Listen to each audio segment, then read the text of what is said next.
Hola, bendiciones. Te saluda el pastor Frank Armengol del Ministerio Río de Liberación. Y en este día maravilloso doy gracias al más alto por la oportunidad de poder una vez más estar en la tierra de los vivientes. Y en este día a todas las personas que se conectan conmigo en el principio de esta administración, en el medio, a la hora que usted entre o lo que lo van a ver después, te bendigo y espero y confío que el Señor te ministre una palabra en este día maravillosa. Doy gracias a Dios porque teníamos un tiempecito que no salíamos al aire, pero hoy quise hacer esta reflexión que vamos a compartir en el día de hoy, que pueda bendecir la vida de una persona. Padre, te pido en el nombre de Jesús que dirija esta administración en este día y oro a ti, Rey de Gloria, de quien toma nombre toda familia en la tierra, y oro al eterno Rey soberano.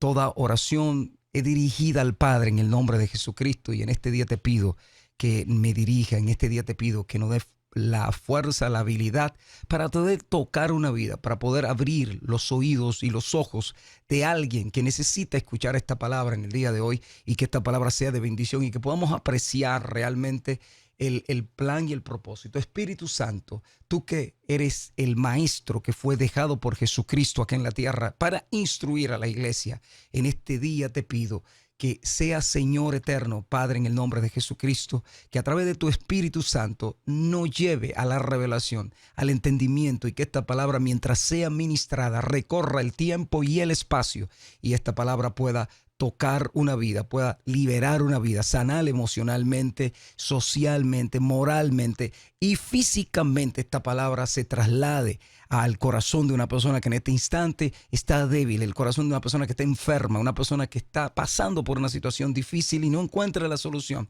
que pueda entender que en Cristo todas las cosas son posibles. Así que en este día maravilloso te doy las gracias por darme la oportunidad de poder ministrar esta palabra. Gracia y paz y shalom a todos. Gracias a todos una vez más los que están conectados. No le puedo saludar, pero le bendigo a cada uno de ustedes que han tomado su gentil forma y la honra de abrir este video y de conectarse. Un abrazo desde acá, que el Señor te bendiga. Recibe un abrazo juntamente con mi esposa Carmen y el grupo de líderes del Ministerio Río de Liberación.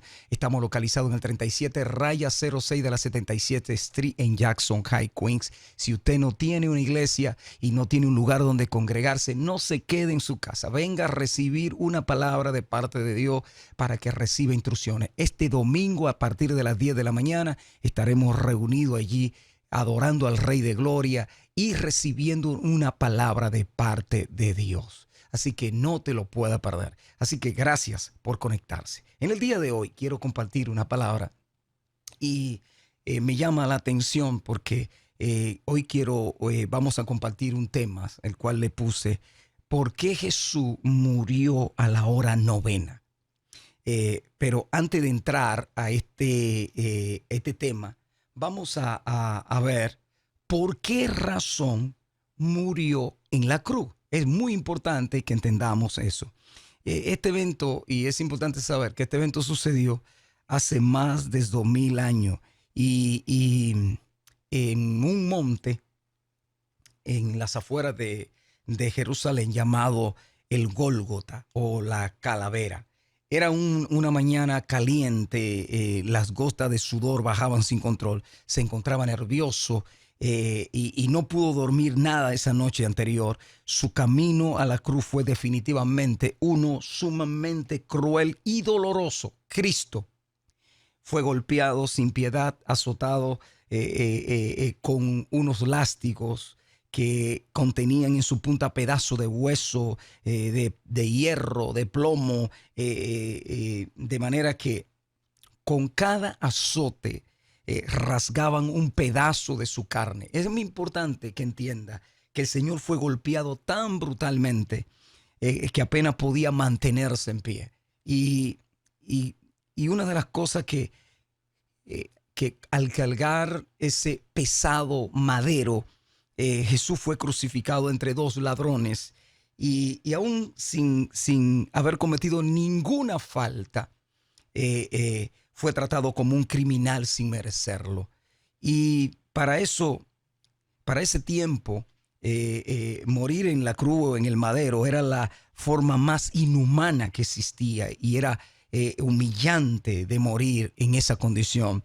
Y aún así, Cristo clamó a su Padre diciendo, me llama la atención porque Lucas capítulo 23, verso 34 dice, Padre, perdónalos porque no saben lo que hacen. Y surge la pregunta, ¿por qué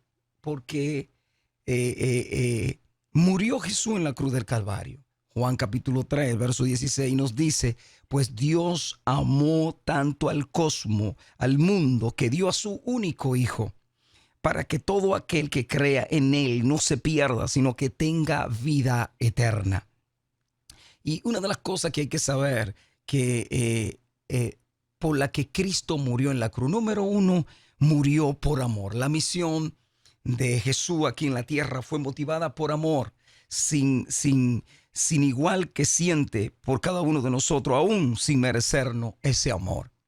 Él no entregó su vida en contra de su voluntad, no estuvo obligado a hacerlo, pero aún ama porque sacrificó, pero aún así, mejor dicho, te amó tanto que entregó su vida por ti y por mí. En Juan capítulo 10, versos 17 y 18 dice, el Padre me ama porque sacrifico mi vida para poder tomarla de nuevo. Nadie puede quitarme la vida, sino que yo la entrego voluntariamente en sacrificio, pues tengo la autoridad para entregarla cuando quiera y también para volver a tomarla. Esto es lo que ordenó mi Padre.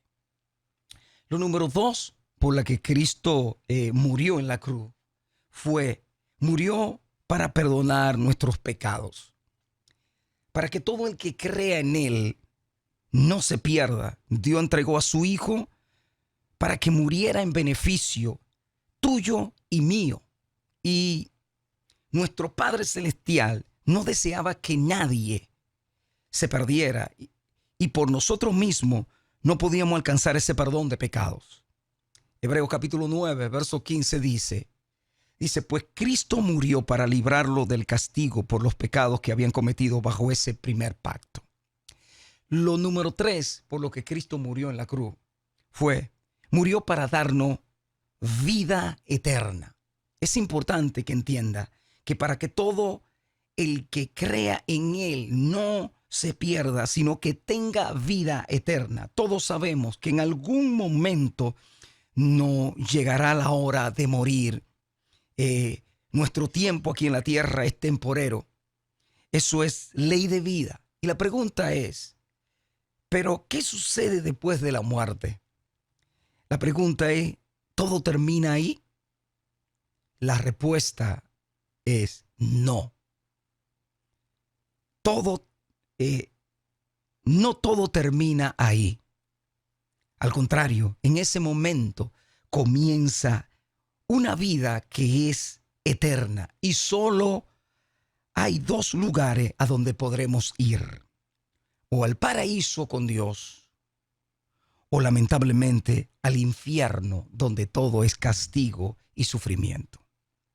Por eso es importante que entienda que Dios envió a su Hijo para que ninguno de nosotros se perdiera. Él desea que tú y yo pasemos una vida eterna junto a Él y a su Hijo Jesucristo. En el cielo no hay sufrimiento, no hay enfermedad, no hay dolor, no hay enfermedades, no hay nada que nos agobie. Es una vida eterna. Junto a Dios solo hay paz, hay amor, hay gozo, hay alegría, hay contentamiento. No hay palabra suficiente en el diccionario para describirlo, ya que la misma Biblia nos dice que ningún ojo ha visto, ningún oído ha escuchado, ninguna mente ha imaginado lo que Dios tiene preparado para quienes los aman. Primera de Corintios capítulo 1, verso 9. Ahora, entramos al tema por qué Jesús murió en la cruz en la hora novena. Y es importante que usted y yo entendamos que cualquier detalle en la Biblia y en especial en la semana de la crucifixión y la resurrección de Jesús son de gran importancia. No están ahí por casualidad ni por llenar un relato. Uno de esos detalles es la hora en que murió Jesús en la cruz.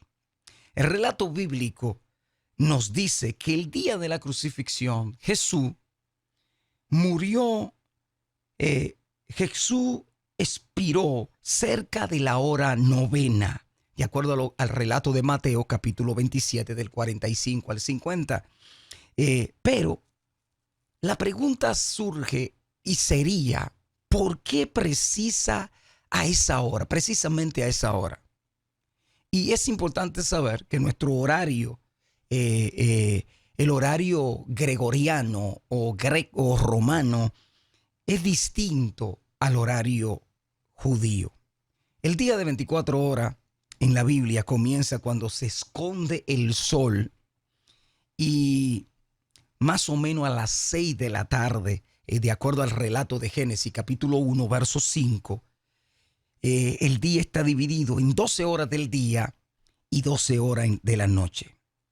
La hora primera del día para los judíos corresponde a las 6 de la mañana en nuestro reloj, de manera que la hora novena del día corresponde a las 3 de la tarde o 3 p.m. Jesús entonces murió en la cruz a las 3 p.m. Y es importante que entendamos que si acá dice que Jesús murió a las 3 de la tarde, pero lo más importante es entender el significado profético de esa hora específica en la Biblia. En tiempos de Moisés, Dios ordenó matar un cordero sin mancha. Con su sangre, los judíos tendrían que marcar las puertas de sus casas para cuando el ángel de la muerte viera la sangre del cordero pasara de largo. Esto es lo que es llamado la Pascua judía, el Passover.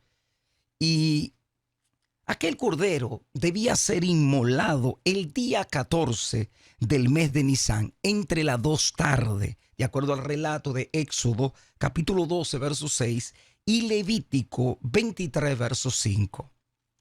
La primera tarde judía era la hora sexta a la novena, de la hora sexta a la novena, que era de 12 a 3 p.m. Y la segunda era de la hora novena a la duodécima, o sea, tenía que ver desde la primera tarde, tenía que ver desde la hora sexta, que era desde las 12 del mediodía hasta las 3 p.m. Y la segunda tarde, bendito sea el Señor, era desde las 3 de la tarde hasta las 6 de la tarde. Por eso es que es importante que la Biblia dice que Jesús era el Cordero de Dios. En Juan capítulo 1, verso 36. La razón era porque Jesús venía a morir como los corderos que morían en las Pascuas. Para que todo se cumpliera al pie de la letra, el Cordero de Dios debía morir entre las 2 tardes. Es decir, la hora novena, 3 p.m., tal como lo hacían con aquellos corderos en la Pascua judía. De alguna manera, la muerte de aquellos corderos representaba a aquel cordero perfecto que un día vendría a morir y a ofrecer su sangre por el cosmos, por el mundo entero. Ahora, es importante saber que Jesús cumplió con los 2 sacrificios que se hacían en el templo. Y es importante porque el único que hace mención específicamente en los tiempos de Jesús, cuando Jesús comienza su ministerio, habla de que en esos días habían dos sumos sacerdotes, es Lucas, y habla de que existía Aná y Caifás. Y cuando los romanos conquistan a Roma, por una razón, eh, Anás no le satisfizo o estaba acorde para los romanos y lo destituyen. Pero es importante saber, y en su lugar colocaron a Caifás.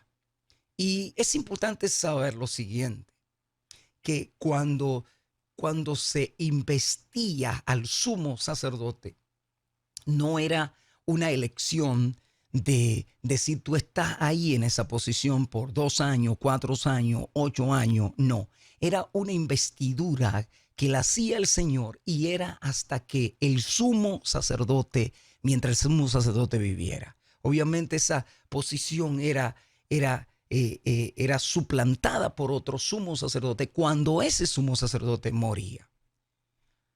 Y me llama sumamente la atención porque hay dos sumos sacerdotes y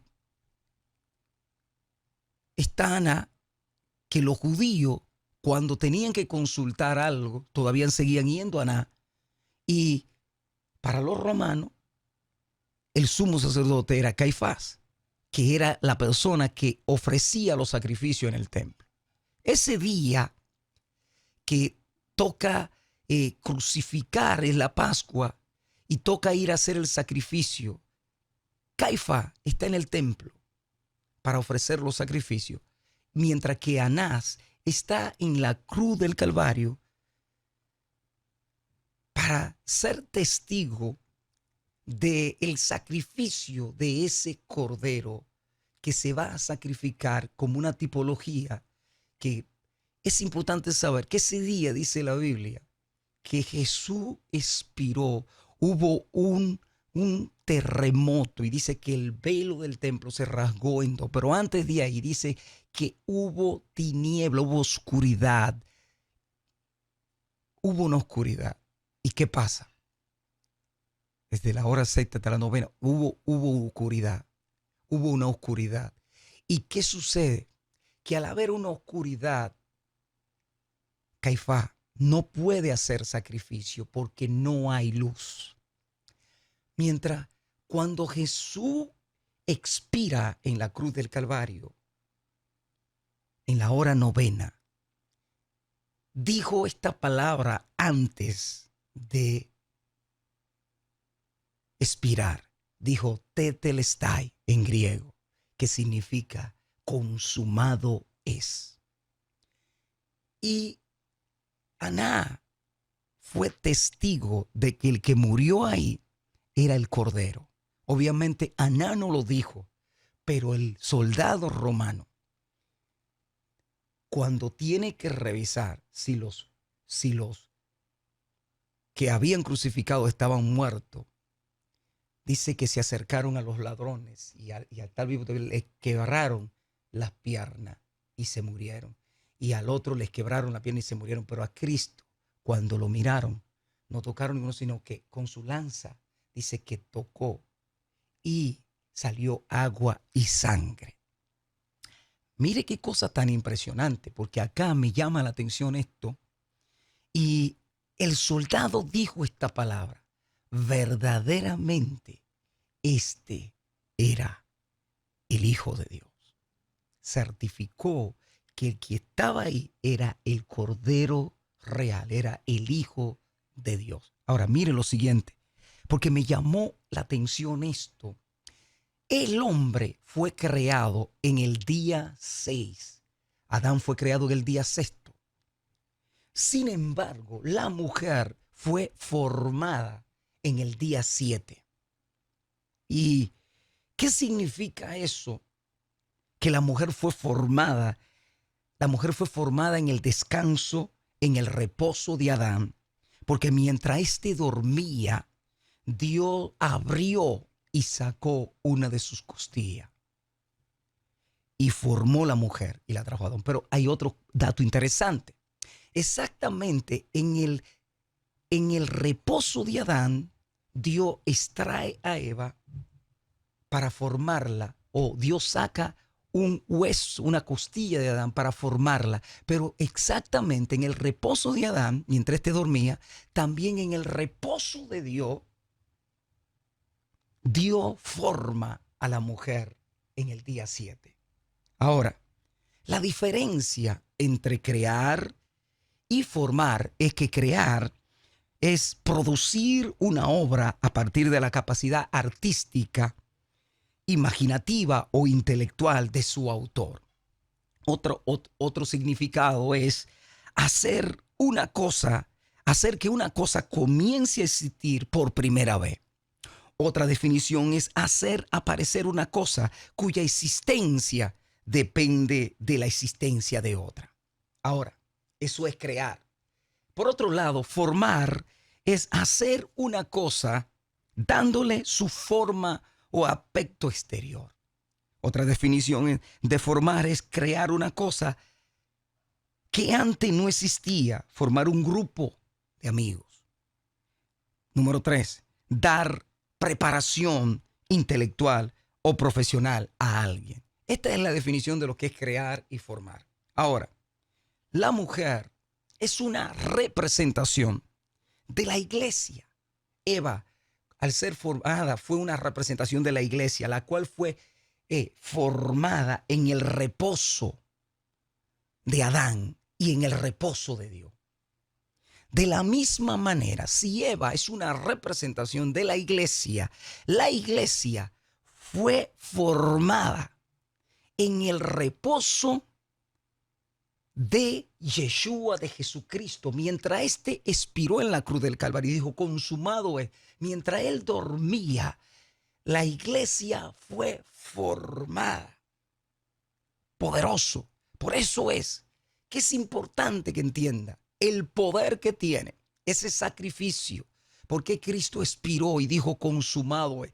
Todo está hecho, todo ha sido cumplido. Así que en este maravilloso día, yo te bendigo y oro al Eterno, que tú entiendas que ya no puedes seguir operando como la creación del día 6, del viejo Adán que fue creado en el día 6. Por eso que el 6 es número de hombre, de número de incertidumbre, de angustia, de buscar las cosas que no te pueden llenar, que no te pueden satisfacer, que no te dejan pensar, que no te dejan actuar. Sin embargo, la mujer fue creada en el día 7, en el día de reposo, mientras Adán dormía, mientras Dios descansaba. La mujer fue creada en el reposo. ¿Por qué fue creada en el reposo? Porque cuando tú eres creada en el reposo, todo está en balance, todo está en tranquilidad. Tú no tienes por qué desesperarte ni angustiarte. Por eso es que bien dice la Escritura, venid a mí todos los que estéis trabajados y cargados, los que están incompletos, los que necesitan que sean trasladados al reino de su amado Hijo, en quien tenemos redención por su sangre, a los que necesitan ser trasladados al reposo de Dios. El reposo de Dios no es el Shabbat, no es un día de guardar. El reposo de Dios es Cristo. Por eso es que el reposo, cuando Dios reposó en el día 7, fue porque encontró a alguien que siguió haciendo el trabajo que tenía que hacer. Y por eso Jesús está sentado a la diestra del Padre, porque en el reposo es que tú puedes desarrollar el propósito y el plan de Dios. En el reposo es donde tu familia se puede completar en el propósito, tus hijos, tus padres, tus hermanos. Es allí donde en el reposo de Dios es donde tú puedes pensar y analizar el propósito y el destino de lo que el Eterno tiene para tu vida. Así que en este día maravilloso, oro a Dios que cada una de estas personas que han recibido esta palabra pueda ministrarte, pueda bendecirte y pueda llenarte y satisfacer y entender que fuiste creado en el día 7, en el día de reposo. Eres la iglesia, eres el cuerpo de Cristo. Fuiste formado, mejor dicho, en el día 7 para que descanse, para que repose y para que pueda ver con los ojos de Dios y puedas escuchar con los oídos de Dios y pueda hablar con la boca de Dios a través de ti. Así que te bendigo en este día. Gracias por haber abierto este video. Les bendigo y gracias una vez más por ser parte de este programa, Una Cita con el Apóstol Frank. Que el Señor te bendiga y te guarde y nos veremos en otra próxima oportunidad. Bendiciones. Shalom, gracia y paz. Que el Señor les bendiga rica y abundantemente. Bendiciones.